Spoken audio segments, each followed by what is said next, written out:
মাধ্যমিকের সকল শিক্ষার্থীকে আমার চ্যানেলে স্বাগত। আমি অসিত স্যার। আজকে শুরু করছি তোমাদের বাংলা বিষয়ের একটা কবিতা, শঙ্খ ঘোষের লেখা আয় আরো বেঁধে বেঁধে থাকি। এই শঙ্খ ঘোষ এই যে কবিতাটা লিখেছিলেন, এর মূল কাব্যগ্রন্থ বা এই কবিতা যে উৎস তা হলো জলই পাষাণ হয়ে আছে। এই কাব্যগ্রন্থ লেখা হয়েছিল 2001 সাল থেকে 2003 সাল পর্যন্ত এবং প্রকাশিত হয়েছিল 2004 খ্রিস্টাব্দে। এই যে কবিতাটা আয় আরো বেঁধে বেঁধে থাকি তিনি লিখেছিলেন, এই কবিতাটি কোন প্রেক্ষাপট এবং তার যে চিন্তাভাবনা সেই সম্পর্কে সংক্ষেপে আলোচনা করব। বেশি কথা হবে না, একেবারে কবিতার যে মূল ভাব, মূল বিষয়বস্তু, এই বিষয়বস্তু সম্পর্কে আমরা কিন্তু আলোচনা করব আজকে। কিন্তু কবি পরিচিতি সম্পর্কে একটু জেনে নেওয়া যাক। কবি শঙ্খ ঘোষ এর আরেক নাম হচ্ছে কুন্তক। আসলে এই দুটো নাম ছিল তার ছদ্মনাম এবং প্রকৃত নাম ছিল চিত্তপ্রিয় ঘোষ। এই দুটো নাম হচ্ছে ছদ্মনাম এবং চিত্তপ্রিয় ঘোষ হচ্ছে তার প্রকৃত নাম। এই ছদ্মনামের আড়ালে তিনি কিন্তু লিখতেন। তার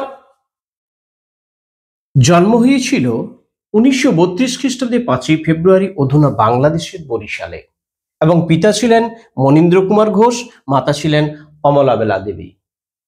শৈশবে তার যে শিক্ষা সেটা শুরু হয়েছিল তার নিজ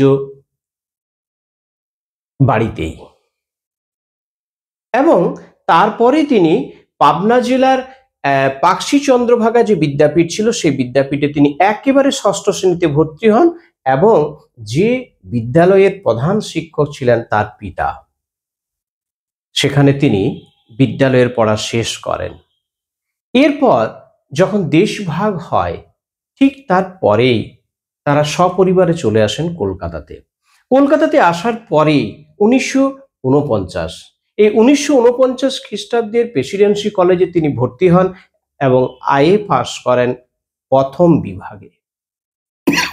এরপরে 1951 খ্রিস্টাব্দে তিনি ওই কলেজ থেকেই বিএ পাস করেছিলেন এবং পরবর্তীকালে কলকাতা বিশ্ববিদ্যালয় থেকে তিনি বাংলা ভাষা এবং সাহিত্য নিয়ে পড়াশোনা করেছিলেন।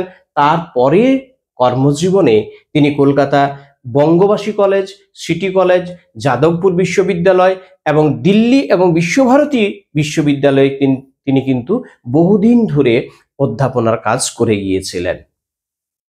তাহলে তিনি শুধু একজন অধ্যাপক ছিলেন না, তিনি ছিলেন একাধারে কবি, একাধারে প্রাবন্ধিক এবং অধ্যাপক।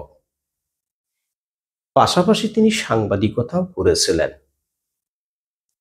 এখন তিনি যেসব কাব্যগ্রন্থগুলো কিংবা ছড়া জাতীয় গ্রন্থ, প্রবন্ধ গ্রন্থ রচনা করেছিলেন, তার মধ্যে প্রথম যে কাব্যগ্রন্থ ছিল দিনগুলি রাতগুলি, এরপর নিহিত পাতাল ছায়া, এখন সময় নয়, পরপর তিনি কিন্তু লিখে গেছেন মূর্খ বুড়ো, সামাজিক নয়, বাবরের প্রার্থনা, পাঁজরে দাঁড়ের শব্দ ইত্যাদি। এবং এই সব কাব্যগ্রন্থের জন্য তিনি বহু পুরস্কারে ভূষিত হয়েছিলেন এবং বিভিন্ন সম্মানও পেয়েছিলেন। বিশেষত যেমন ধরো রবীন্দ্র পুরস্কার, নরসিংহ দাস পুরস্কার, নক্ষত্র পুরস্কার, সাহিত্য একাডেমি, তারপরে পদ্মভূষণ পুরস্কার, জ্ঞানপীঠ পুরস্কারে তিনি কিন্তু সম্মানিত হয়েছিলেন। কিন্তু এই মহান কবি, প্রাবন্ধিক এবং অধ্যাপক 2021 খ্রিস্টাব্দের 14ই এপ্রিল যে করোনা হয়েছিল, সেই করোনাতে তিনি আক্রান্ত হয়েছিলেন এবং নিজ গৃহেই তার চিকিৎসা হয়েছিল। কিন্তু শেষ পর্যন্ত ওই 2021 সালে 21শে এপ্রিল তিনি চিরঘুমের দেশে চলে যান। এখন আয় আরো বেঁধে বেঁধে থাকি এই কবিতার মূল প্রেক্ষাপট বা চিন্তাটা কি ছিল কবির, এসো আমরা একটু আলোচনা করে নিই সংক্ষেপে। আসলে সেই সময় দেশ জুড়ে চলেছে পররাষ্ট্রলোভী সাম্রাজ্যবাদী শক্তির আগ্রাসন, অন্যদিকে ধর্মান্ধতা। শুধু তাই নয়, আনুষাঙ্গিক যে তথ্য, সেই তথ্য থেকে জানা যায় 1996 খ্রিস্টাব্দের আফগানিস্তানের তালিবানদের কাবুল দখল, 1997 খ্রিস্টাব্দে চীনের হাতে ব্রিটেনের হংকং সমর্পণ, 1999 খ্রিস্টাব্দে ভারতের কার্গিল আক্রমণ বা কার্গিলের যুদ্ধ। বিভিন্ন এই অসন্তোষের বাতাবরণ, যুদ্ধের এক বাতাবরণের প্রেক্ষাপটে তিনি লিখলেন, আয় আরো বেঁধে বেঁধে থাকি। যখন মানুষ বিপন্ন, যখন মানুষ নিরুপায়, মানুষ অসহায়, আর কোথাও যখন তাদের যাওয়ার পথ থাকে না, এ যেন কবির এক আর্জি। এবং এই বলতে পারো শেষ একটা বাঁচার যে চেষ্টা, তাই হলো আয় আরো বেঁধে বেঁধে থাকি, অর্থাৎ একত্রিতভাবে থাকার কথাই তিনি তার কবিতাতে ব্যক্ত করেছেন। এই হলো মূল প্রেক্ষাপট। এরপরে কবিতায় কি লাইন বাই লাইন ধরে কি কি আছে সেগুলো একটু আলোচনা করা যাক। আমি একটু আবৃত্তির মতো করে পড়ে নিই। আয় আরো বেঁধে বেঁধে থাকি, শঙ্খ ঘোষ। আমাদের ডান পাশে ধস, আমাদের বাঁয়ে গিরিখাত, আমাদের মাথায় বোমারু, পায়ে পায়ে হিমানির বান। আমাদের পথ নেই কোনো, আমাদের ঘর গেছে উড়ে। আমাদের শিশুদের সব ছড়ানো রয়েছে কাছে দূরে। আমরাও তবে এইভাবে এ মুহূর্তে মরে যাব নাকি? আমাদের পথ নেই আর, আয় আরো বেঁধে বেঁধে থাকি। আমাদের ইতিহাস নেই, অথবা এমনই ইতিহাস আমাদের চোখ মুখ ঢাকা। আমরা ভিখারি 12 মাস। পৃথিবী হয়তো বেঁচে আছে, পৃথিবী হয়তো গেছে মরে। আমাদের কথা কে বা জানে, আমরা ফিরেছি দৌড়ে দৌড়ে। কিছুই কোথাও যদি নেই, তবু তো কজন আছি বাকি। আয় আরো হাতে হাত রেখে, আয় আরো বেঁধে বেঁধে থাকি। দেখো, যখন এই পররাষ্ট্রলোভী সাম্রাজ্যবাদী শক্তির আগ্রাসন এবং একাধারে শুরু হয়েছে ধর্মান্ধতার লড়াই, এই লড়াইয়ে বিশ্ব যখন উত্তাল, এই অসন্তোষের বাতাবরণে মানুষ যখন বিপন্ন, মানুষ যখন নিজের অস্তিত্বের সংগ্রামে হেরে গেছে, অসহায় হয়ে গেছে, নিরুপায় হয়ে গেছে, কবির মনে হয়েছে এই মুহূর্তে বা এই সময়টাতে আমরা যদি একত্রিতভাবে থাকতে পারি, হয়তো বা এই অস্তিত্বের সংগ্রামে টিকেও যেতে পারি। তাই সেই শুভবুদ্ধি সম্পন্ন মানুষগুলোকে তিনি আহ্বান করেছেন। তিনি বলেছেন, একত্রিতভাবে থাকলে, দলবদ্ধভাবে থাকলে হয়তো এই ব্যাঘ্রের মতো যে হিংস্র মানুষগুলো, তারা হয়তো একটু পিছপা হবে, হয়তোবা একটু শান্তি নেমে আসবে। এই চিন্তাভাবনা থেকে তার এই কবিতায় যে কথাগুলো, সেগুলোকে তিনি ব্যক্ত করেছেন।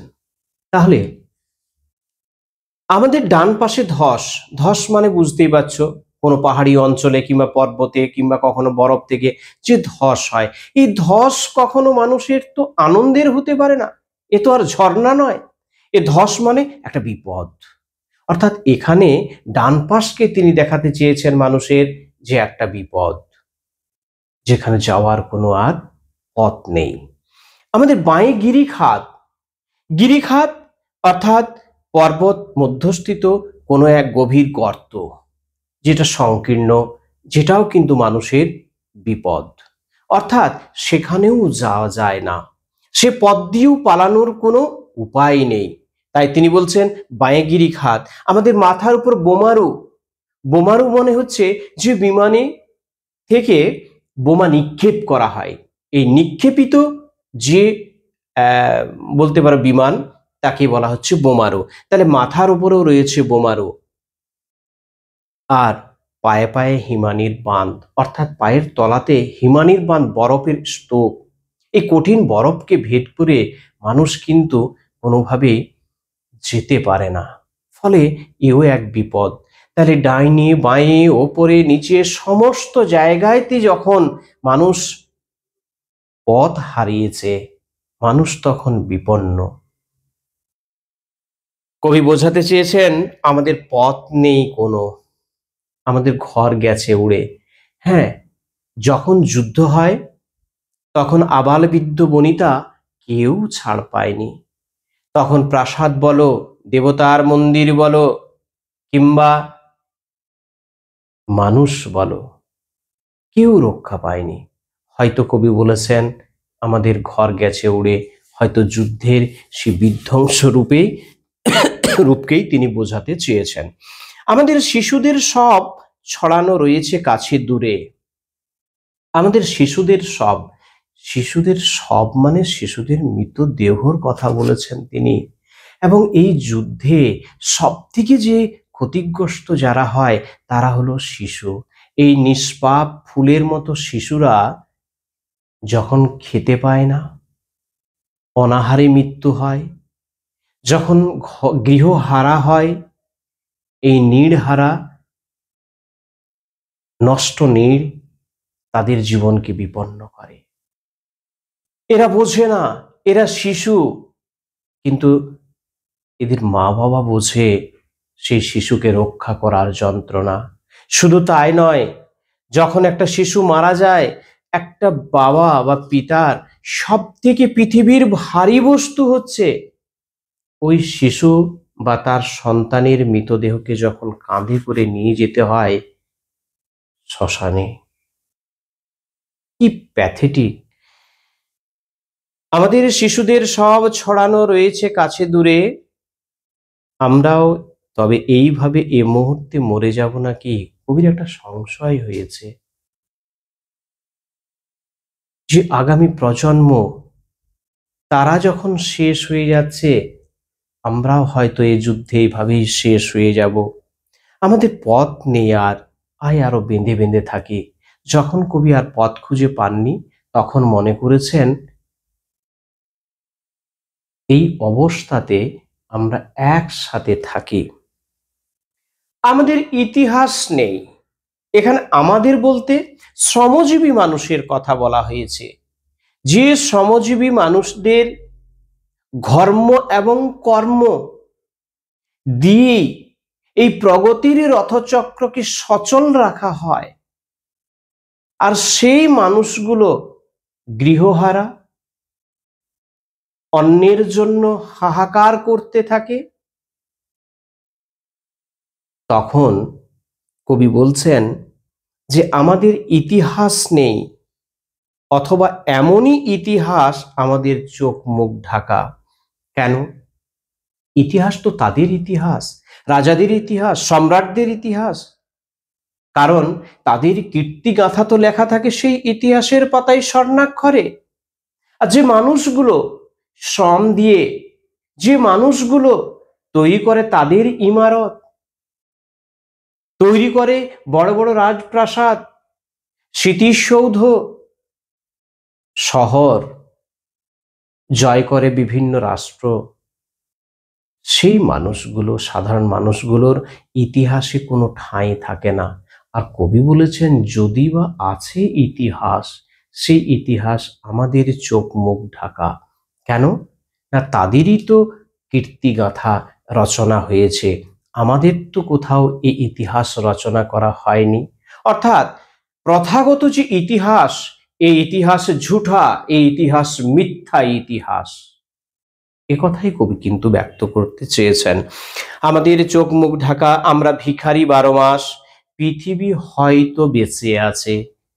কবি মনে করেছেন যে যখন এই পররাষ্ট্র লোলুপ সাম্রাজ্যবাদীর শক্তির আগ্রাসনে যারা ক্ষমতাশালী তারা যখন লড়াই করছে, তারা যখন যুদ্ধ করছে, তাহলে শান্তিকামী মানুষ আর নেই।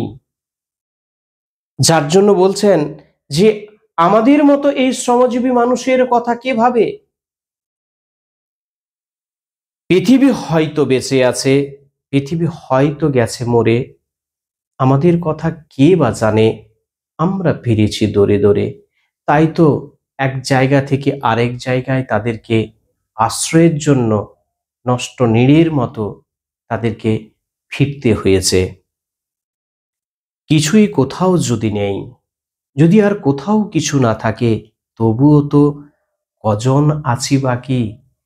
কবি বলছেন যে যারা আমরা শান্তি চাই, যারা আমরা বেঁচে থাকতে চাই, যারা একটা সুন্দর পৃথিবীকে কামনা করে, যে কজন আমরা আছি বেঁচে, আয় আরো হাতে হাত রেখে, আয় আরো বেঁধে বেঁধে থাকি।